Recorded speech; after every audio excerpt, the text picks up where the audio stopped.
இப்பொழுதைய கருத்து கணிப்பின்படி கமலா ஹாரிஸ் அவர்கள் டொனால்ட் ட்ரம்பை விட அந்த விகிதாசாரத்தில் வெல்லக்கூடிய விகிதாசாரத்தில் முன்னணியில் நிற்கிறார் என்பது உண்மையாக இருந்தாலும் டொனால்ட் ட்ரம்ப் அவர்கள் எந்த ஒரு செயலையுமே எந்த வித பின்விளைவும் இல்லாமல் செய்யக்கூடியவர். எனவே அவருடைய சிறு பூசல்கள் மற்றும் இனவாத கருத்துக்கள் போன்ற பலவற்றை முகம் கொள்ள வேண்டிய தேவை இருக்கு.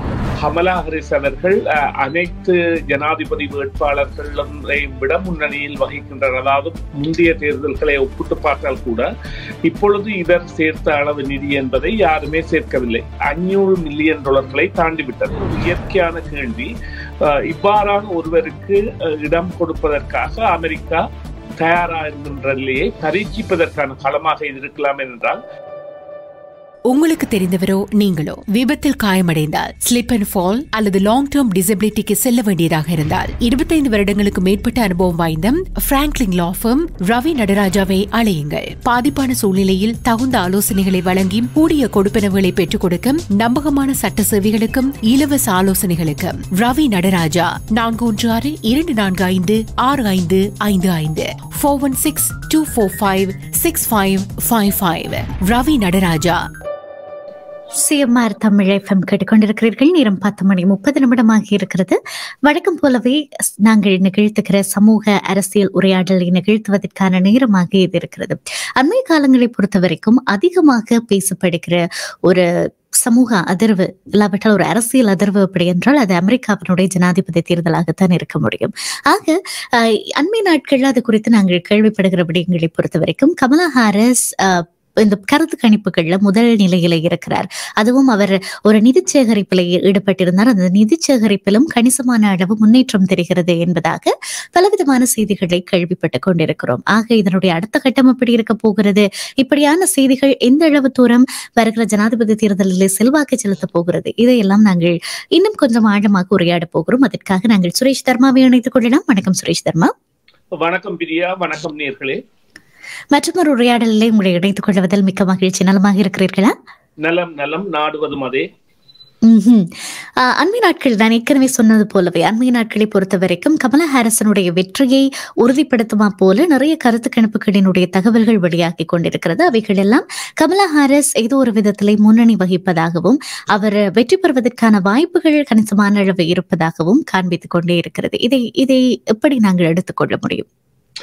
நிச்சயமாக டொனால்ட் ட்ரம்ப் அவர்களுக்கு இருந்த ஆதரவு அலை அல்லது அவர் அந்த துப்பாக்கி சூட்டிற்கு தப்பி மயிலையில் அந்த சிறு காயத்துடன் தப்பியதன் பின்னர் ஏற்பட்ட அனுதாப அலைகள் அல்லது ஏற்படும் என்று கருதப்பட்ட அனுதாப அலைகள் அனைத்தையும் தாண்டி இப்பொழுதைய கருத்து கணிப்பின்படி கமலா ஹாரிஸ் அவர்கள் டொனால்ட் ட்ரம்பை விட அந்த விகிதாசாரத்தில் வெல்லக்கூடிய விகிதாசாரத்தில் முன்னணியில் நிற்கிறார் என்பது உண்மையாக இருந்தாலும் தேர்தல் வருகின்ற பொழுது இந்த நவம்பர் 5ஆம் தேதி வரையிலான காலம் என்பது அவருக்கான ஒரு கடினமான பயணிப்பிற்கான காலமாக இருக்க போகின்றது. ஏனென்றால் டொனால்ட் ட்ரம்ப் அவர்கள் எந்த ஒரு செயலையுமே எந்த வித பின்விளைவும் இல்லாமல் செய்யக்கூடியவர். எனவே அவருடைய சிறு பூசல்கள் மற்றும் இனவாத கருத்துக்கள் போன்ற பலவற்றை முகம் கொள்ள வேண்டிய தேவை இருக்கின்றது.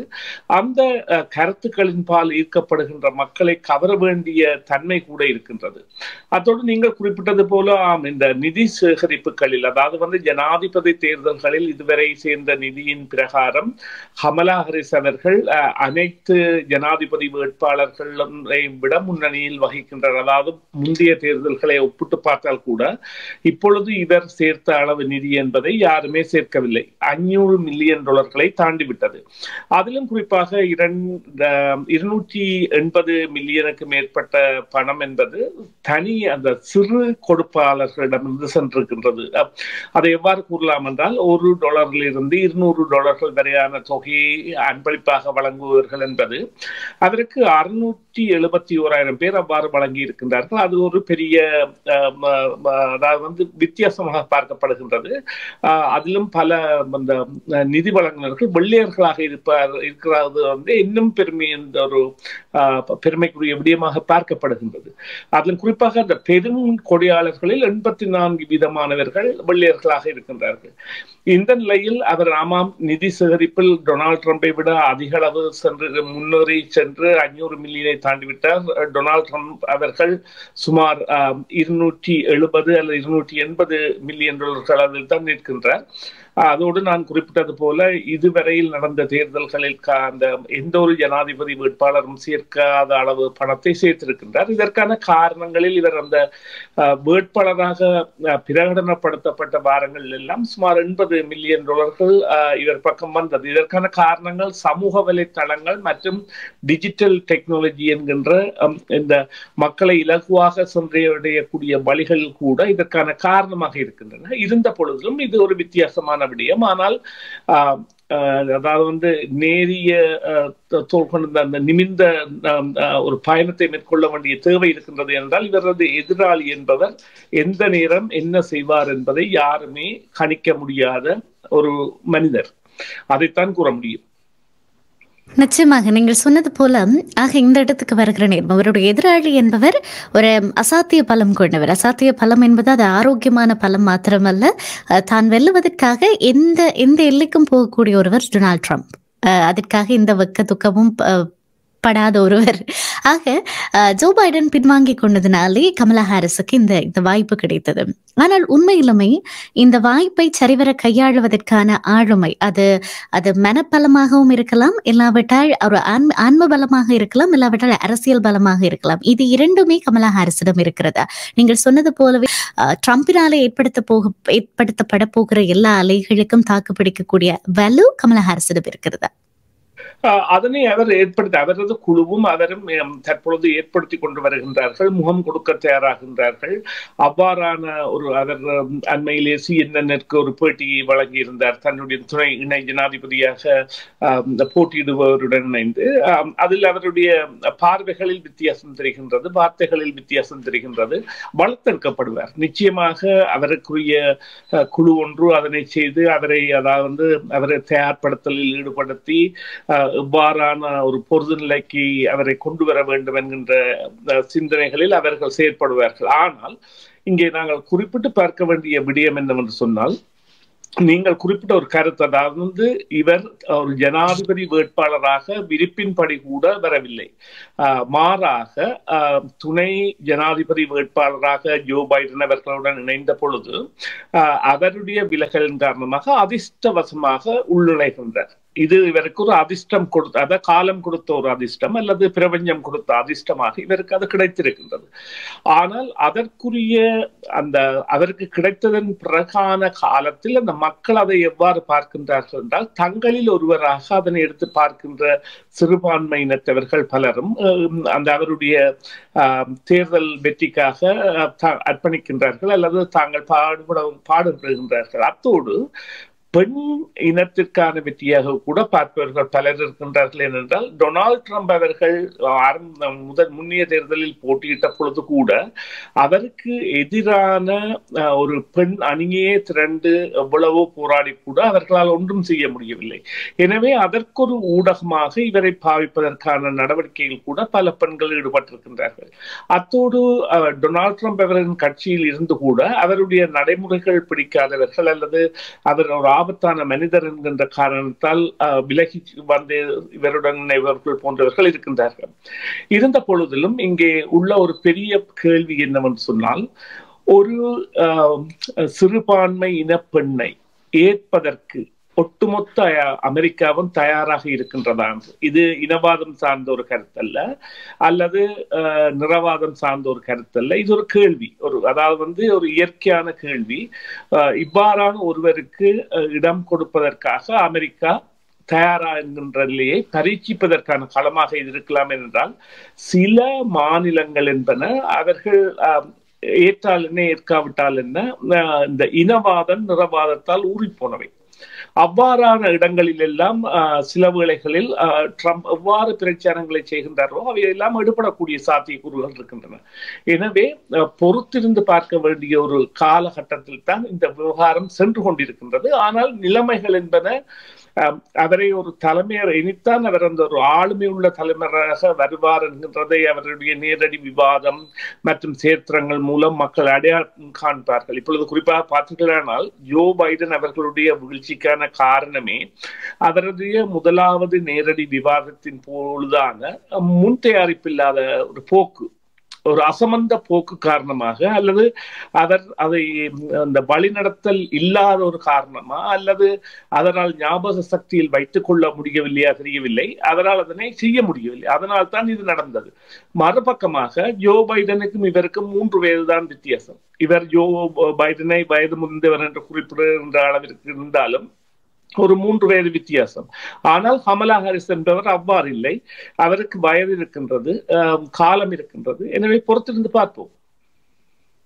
நிச்சயமாக நீங்கள் சொன்னது போலவே அண்மைய காலங்களை பொறுத்த வரைக்கும் நீங்கள் சொன்னது போல ஒரு வெள்ளையினம் அல்லாத ஒருவர் வருவதை எவ்வளவு தூரம் அமெரிக்கா என்கிற ஒரு நாடு ஏற்றுக்கொள்ளப் போகிறது, எவ்வளவு தூரம் அது உண்மை நடைமுறையில் சாத்தியப்பட போகிறது என்பதை நாங்கள் பொறுத்திருந்துதான் பார்க்க வேண்டும். ஆனால் அண்மைய காலமாக அமெரிக்க அரசியலை பொறுத்த வரைக்கும் அதிக இந்தியர்களினுடைய ஆதிக்கத்தை அல்லது செல்வாக்கினை ஏதோ ஒரு விதத்துல பார்க்கக்கூடியதாக இருக்கிறது. மிக குறிப்பாக சொல்ல போனால் ட்ரம்பினுடைய துணை ஜனாதிபதியினுடைய மனைவி கூட ஒரு இந்தியர் தான். ஆக இப்படி இந்தியர்களினுடைய உள் நுழைவு என்பதை அதிக இடங்களில் பார்க்கக்கூடியதாக இருக்கிறது. இது எந்த வகையான ஒரு குறிகாட்டி? இதை பார்த்து எங்களுடைய நாடுகளிலேயும் அதிக இந்தியர்களினுடைய தலையீடுகள் அரசியல் வருவதற்கான வாய்ப்பு இருக்கிறதா? இல்லை, அவர்கள் அரசியலை ஒரு தொழிலாக கூட எடுப்பவர்களாக இருக்கின்றார்கள். அவர்கள் அதனுடைய ஆளுமையை வெளிப்படுத்தி இருக்கின்றார்கள். பல நாடுகளிலும் இந்தியர்கள் அரசியலில் இல்லாத நாடுகளே இல்லை என்பலாம். அதே போல கனடாவில் அவர்களுடைய ஆளுமை தாக்கம் என்பது அதிக அளவில் இருக்கின்றது. குறிப்பாக பார்த்தீர்களானால் புதிய ஜனநாயக கட்சியின் தலைவராக, எதிர்கட்சியாக அல்லது எதிர்கட்சிக்கு ஈடாக இருக்கக்கூடிய ஒருவராக கூட இருக்கின்ற சீக்கிய தலைவர்கள் இருக்கின்றார்கள், அல்லது இந்தியர்கள் இருக்கின்றார்கள், இந்திய ஆளுமைகள் இருக்கின்றார்கள். ஆனால் அங்கே நாங்கள் நீங்கள் அதாவது வந்த அமெரிக்காவுடன் இணைத்து பார்ப்பதற்குரிய விடயத்தில் முதல் ஒரு விடயத்தை நாங்கள் தெளிவுபடுத்த வேண்டும். பராக் ஒபாமா கூட ஒரு கருப்பினவராக இருந்தாலும் அவரிடம் ஆளுமையும் பல, அதாவது அவருடைய இந்த ஹாரிஸ்மேட்டிக் என்கின்ற கவர்ச்சிகரமான தலைமையும் ஆளுமையும் இருந்து ஜனாதிபதி தேர்தலில் போட்டியிடுவதற்காக முனைப்பு கொண்டு அதில் வெற்றி பெற்று வந்திருந்தார்.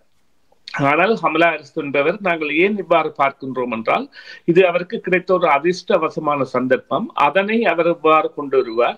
அத்தோடு அவருக்குள்ள பின்னணி என்பது இந்திய மற்றும் கருப்பின பின்னணியை கொண்ட, அதாவது இந்திய தமிழ் தாய்க்கும் சியாமலா என்கின்ற பெண்ணிற்கும் ஹாரிஸ் என்கின்ற ஒரு கருப்பினத்தவருக்குமான பிள்ளையாக பிறந்திருந்தார். எனவே அவருடைய நிலைமை எவ்வாறு என்று சொன்னால், அதாவது இந்தியர்கள் எவ்வாறு இந்த அரசியல் எடுக்கின்ற அதே போன்றதாக அவர் கூட எடுத்திருக்கலாம். ஆனால் நீங்க மறுபக்கமாக குறிப்பிட்டது போல ஆளுமை என்பது இந்தியர்களுடையது. அங்கே ஒரு சுமார் 13-14 பேர் அமெரிக்க அரசியலில் இருக்கின்றார்கள். அவர்களில் 2-3 பேர் தமிழர்களாக கூட இருக்கின்றார்கள். அங்கே குறிப்பிட்டு கூற வேண்டுமானால், இப்பொழுது டொனால்ட் ட்ரம்புடன் போட்டியாக வந்ததில் கூட ஒரு இளம் தலைமுறை பணக்காரர் விவேக் ராமசாமி என்று, அவர் கூட ஒரு தமிழர், அவர் கூட ஒரு பிரபல்யத்தை ஏற்படுத்தி இருந்தார் என்றால் அவருடைய பேச்சு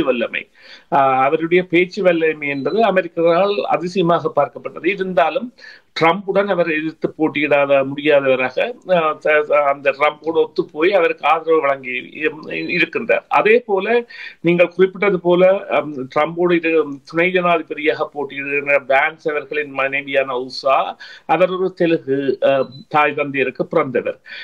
இங்கே ஜனாதிபதியாக இந்த கட்சியில் போட்டியிடுகின்றனர் ஒரு தமிழ் தாய்க்கு பிறந்தவர். எனவே இவ்வாறாக இது சென்று கொண்டிருக்கின்ற பொழுது இன்னும் ஒரு வேட்பாளரும் போட்டியிடுகின்றார்.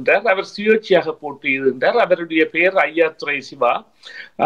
அவர் ஒரு முதலீட்டாளர் மற்றும் தொழில் முனைவர் மற்றும் பல விடயங்களில் ஈடுபடுபவர். அதே நேரம் சர்ச்சைக்குரிய காரணங்கள் சிலவற்றில் கூட ஈடுபட்ட வரலாறுகள் இருக்கின்றன. அதாவது மின்னஞ்சலை அவர்தான் கண்டுபிடித்தது என்று சொன்னாலும் பிறகு அது தொடர்பான வாத பிரதிவாதங்கள் இருந்தன. ஏனென்றால் இந்த மின்னஞ்சல் என்பது ஏற்கனவே பல ஆண்டுகளுக்கு முன்னர் இராணுவத்தால் பயன்படுத்தப்பட்ட ஒரு தொழில்நுட்பத்தை அடிப்படையாக கொண்டு கண்டுபிடிக்கப்பட்டது போன்று. எனவே 2 தமிழர்கள் இந்த தேர்தலில் போட்டியிடுகின்றார்கள். அவர் சிவாயாத்துறை என்பவர், அவர் கூட ஒரு தமிழர்.